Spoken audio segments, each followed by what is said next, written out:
नमस्कार दोस्तों, मैं फिर से हाजिर हूँ आपके सामने एक छोटी सी वीडियो लेकर। और जैसा कि आप जानते हैं कि मेरी और मेरे चैनल की यही कोशिश है कि आपको ओपीएस के बारे में और ये अपडेट के बारे में जागरूक करूँ और जवानों में जागरूकता फैलाऊँ, ताकि ज़्यादा से ज़्यादा जवान अपने अधिकार को लेकर जागृत होंगे, तभी वो अपनी आवाज़ बुलंद कर पाएंगे। और जवानों के साथ पहले ही एक बहुत ही सतर्कता अपनाते हुए और चालबाजी खेलते हुए उनके नियम में डाल दिया गया है कि वो सर्विस के दौरान किसी भी धरना प्रदर्शन में शामिल नहीं हो सकते, कोई भी अपना एकत्रित होकर विरोध प्रदर्शन नहीं कर सकते। तो दोस्तों, इसी का कारण है कि पैरामिलिट्री जवानों के जो पेंशन की मांग है या अन्य कैंटीन की मांग है, हॉस्पिटल फैसिलिटी की मांग है, 1 रैंक 1 पेंशन की मांग है, या फिर आपके पैरामिलिट्री सर्विस पे की मांग है, या और कई टाइप की संगतियां जो हैं उनका विरोध वो खुले मंच पर आकर जाहिर नहीं कर सकते। क्योंकि सरकार ने जब इनका गठन किया तभी उनके जो एक्ट किए, जो उनके नियम कानून बनाए, उनमें डाल दिया कि कोई भी सशस्त्र सेना का जवान किसी भी मंच पर एकत्रित होकर सर्विस के दौरान जो है वो धरना प्रदर्शन में शामिल नहीं होगा और ना ही कोई विरोध प्रदर्शन में भाग लेगा। तो दोस्तों, इसी के कारण जो है, लेकिन जो हमें गर्व करना चाहिए, हमारे जो रिटायर्ड जो कार्मिक हैं, जो पैरामिलिट्री के रिटायर्ड जो कर्मचारी हैं, वो हमारी मांगों को आगे बढ़ा रहे हैं। और इसी क्रम में हमें 14 फरवरी पुलवामा के शहादत के दिन जंतर मंतर पर यह विरोध देखने को मिला। दोस्तों, पैरामिलिट्री फोर्सेज के जो भी रिटायर्ड कर्मचारियों के जो संगठन हैं, उन्होंने अनेक मांगों को लेकर जंतर मंतर पर 14 फरवरी का दिन निर्धारित किया था और देश के कोने कोने से वहाँ पर वो एकत्रित हुए। दोस्तों, जैसा कि आप जानते हो कि अनेकों मांग हैं, लेकिन इसमें सबसे ऊपर है ओपीएस की मांग। ओपीएस जो है वो पैरामिलिट्री फोर्सेज के लिए बहुत ही ज़्यादा ज़रूरी है। इस चीज़ को सरकार को समझना पड़ेगा, चाहे अब समझे या फिर ये लंबी लड़ाई लड़ने के लिए हमारे जो संगठन हैं वो लंबी लड़ाई के लिए तैयार हैं। दोस्तों, जैसा कि आप देख रहे हो, ये अमर उजाला की पोस्ट है और ओपीएस इन सीएपीएफ पुरानी पेंशन पर लंबी लड़ाई को तैयार पैरामिलिट्री परिवार, ओपीएस नहीं दी तो होगा पीएम आवास का घेराव। दोस्तों, ये 14 तारीख को दिल्ली जंतर मंतर पर ये संगठन के सभी लोग एकत्रित हुए। देश के कोने कोने से ये लोग आए थे और इन्होंने अपना विरोध जो है वो दर्ज कराया। केंद्रीय अर्धसैनिक बलों सीएपीएफ में पुरानी पेंशन की बहाली को लेकर विभिन्न राज्यों से आए प्रतिनिधियों ने मंगलवार को जंतर मंतर पर हुंकार भरी। Confederation of x paramilitary forces martyrs welfare association द्वारा आयोजित इस प्रदर्शन में प्रदर्शनकारियों का कहना था कि पुरानी पेंशन को लेकर लंबी लड़ाई के लिए तैयार हैं। दोस्तों, मैं आपको पहले ही अनेक वीडियो के माध्यम से बता चुका हूं कि दिल्ली हाई कोर्ट ने केंद्रीय अर्धसैनिक बलों के पक्ष में फैसला देते हुए कहा है कि 2004 में भर्ती हुए लोगों को या फिर 2022 में क्यों ना भर्ती हुआ, उस सभी जो सशस्त्र सेना के जो भी पैरामिलिट्री फोर्स के जवान हैं वो सभी पुरानी पेंशन के हकदार हैं। और इसमें जो भी 2004 में कानून पारित किया था बीजेपी सरकार ने, अटल बिहारी वाजपेयी के नेतृत्व में जो बीजेपी सरकार थी, उसने जो कानून पारित किया था उसका इसमें कहीं छेड़छाड़ की ज़रूरत नहीं है। उस कानून में पहले से ही प्रावधान है। दूसरी ओर केंद्र सरकार इस फैसले को लागू करने के मूड में नहीं दिखाई दे रही। हाईकोर्ट के फैसला देने के बाद भी केंद्र सरकार इस पे कोई पॉजिटिव अभी तक बयान नहीं आया है। दोस्तों, मैं आपको बता दूं कि सरकार जो है, दिल्ली हाई कोर्ट ने 8 वीक का टाइम निर्धारित किया था आदेश जारी करने के लिए, लेकिन 5वां वीक चल रहा है। 4 वीक बीत चुके हैं और अभी तक जो है वो कोई सरकार की तरफ से कोई इस पर टिप्पणी नहीं आई है। सरकार इस पर कुछ भी बोलने से बचती हुई नज़र आ रही है। ऐसा लग रहा है कि केंद्र सरकार दिल्ली हाई कोर्ट के फैसले को सुप्रीम कोर्ट में चुनौती देगी। लेकिन दोस्तों मैं आपको बता दूं कि अभी तक सरकार ने सुप्रीम कोर्ट में इसके संबंध में कोई पिटीशन दाखिल नहीं की है।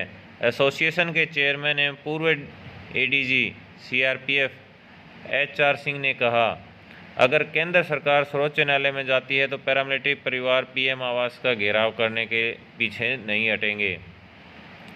शहादत पर 25 लाख देकर राम राम बोल देती है सरकार। दोस्तों यह बहुत ही दुख की बात है कि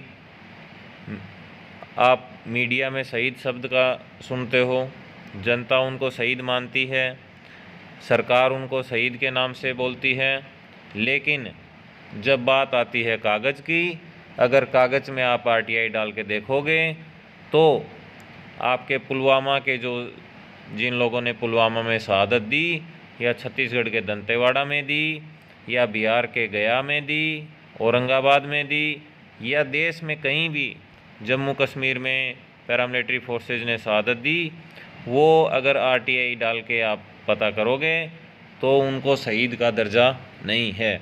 ना ही उनको मरणोपरांत वो सम्मान मिलता है, ना ही उनके ऐसा कोई प्रावधान है कि उनके कल्याण का कोई मंच हो जो उनके आगे परिवार का ध्यान रखने के लिए नियुक्त किया गया हो, या फिर उनके शहीद स्मारक से लेके और तमाम जो उनके सम्मान से संबंधित कार्रवाई आगे होनी चाहिए उसके संबंध में कोई भी नीति सरकार के पास नहीं है। और यह इसी सरकार के नहीं, इससे पहले आई तमाम सरकारें जो है इसमें फिसड्डी साबित हुई हैं और कोई भी शहीदों को सम्मान दिलाने में नाकाम रही हैं। लेकिन जनता अब जाग रही है। जंतर मंतर पर आयोजित प्रदर्शन में विभिन्न राज्यों के प्रतिनिधियों ने CAPF में OPS लागू नहीं करने को लेकर नाराज़गी जाहिर की।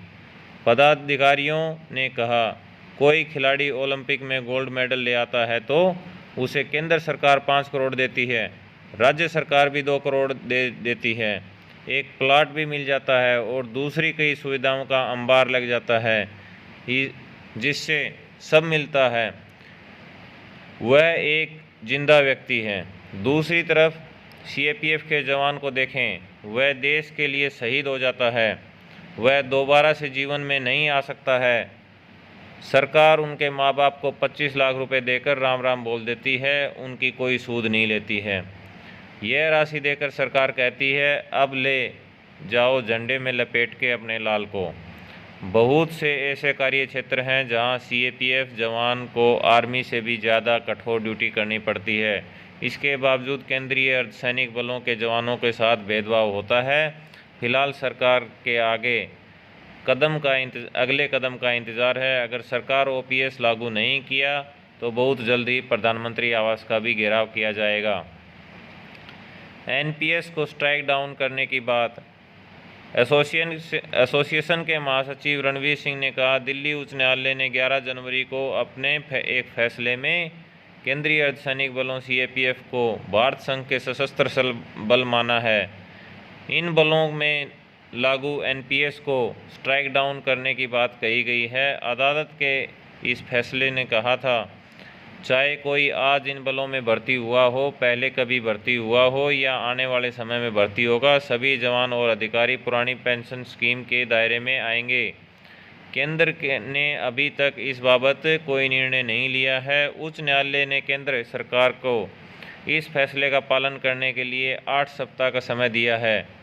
यह अवधि होली के दिन ख़त्म हो रही है। इन बलों के लिए न तो अर्धसैनिक कल्याण बोर्ड है और न ही अर्धसेना झंडा दिवस को स्थापित किया गया है। इनके बच्चों के लिए अर्धसैनिक स्कूल भी नहीं है। CPC कैंटीन को GST की छूट भी नहीं है। रोड पे चलते हैं तो टोल टैक्स में भी छूट नहीं है। उक्त मांगों को लेकर एसोसिएशन ने प्रधानमंत्री के नाम ज्ञापन सौंपा। जॉब छोड़ रहे हैं CAPF के युवा अफसर।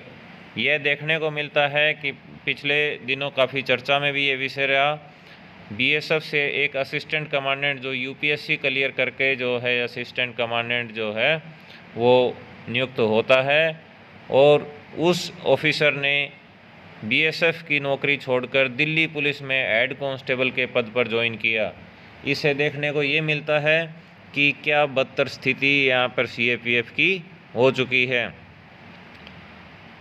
सीआरपीएफ में एक्स सहायक कमांडेंट सर्वेश त्रिपाठी ने कहा, आज हमें काला दिवस मनाना पड़ रहा है। 14 फरवरी को ही पुलवामा का आतंकी हमला हुआ था। सीआरपीएफ के 40 जवानों ने अपना सर्वोच्च बलिदान दिया। सीआरपीएफ को तो रोज़ाना ही लड़ना पड़ रहा है। कभी तो कश्मीर में आतंकवादियों के खिलाफ, कई नक्सल प्रभावित इलाकों में ऑपरेशन को अंजाम देना पड़ता है। वे अपने परिवार को किसके भरोसे छोड़कर जाते हैं। सीआरपीएफ के एक जाबाज अफसर नितिन बालेराव जो 2020 में शहीद हुए थे, अब उनकी पत्नी का भी निधन हो गया है। परिवार में उनके 8 वर्षीय बेटी बची है। इसकी मदद के लिए कुछ नहीं हो रहा है। इसकी जिम्मेदारी लेने के लिए कोई तैयार नहीं है। ऐसे मामले में न तो कोई कल्याण बोर्ड है और न ही ऐसा कोई मैकेनिज़्म है जो कल्याण पर ध्यान दे सके, और इसमें एक एक शब्द जो है वो जायज़ है। और आप अगर धरातल पर उतर के देखेंगे तो आप पाएंगे कि इसमें से कुछ भी गलत नहीं है और सभी मांगें जायज़ हैं। और आज नहीं तो कल, या तो सरकार के रहते हुए या सरकार के जाने के बाद, ये मांगें सरकार को माननी ही पड़ेंगी। अगर बीजेपी सरकार मांगेगी तो बहुत बढ़िया, नहीं तो कांग्रेस की सरकार बदल भी सकती है। अहंकार रावण का भी नहीं टिका था, तो बीजेपी का कैसे टिकेगा। हो सकता है आज बीजेपी के पास समाज को भरमाने के लिए कई मुद्दे हैं, लेकिन एक दिन वो भरमाने वाले मुद्दे ख़त्म हो जाएंगे और सरकार को जो हकीकत के मुद्दे हैं उनका सामना करना पड़ेगा, और उस दिन सरकार को मुंह की खानी पड़ेगी। तो दोस्तों, ज़्यादा से ज़्यादा इस पोस्ट को शेयर कीजिए, ताकि हम फिजिकली तौर पे तो किसी आंदोलन में शामिल नहीं हो सकते, लेकिन सोशल मीडिया एक ऐसा ज़रिया है जिसका समर्थन करके, जिसका इस्तेमाल करके आप जो है अपनी आवाज़ को बुलंद कर सकते हो। तो धन्यवाद दोस्तों।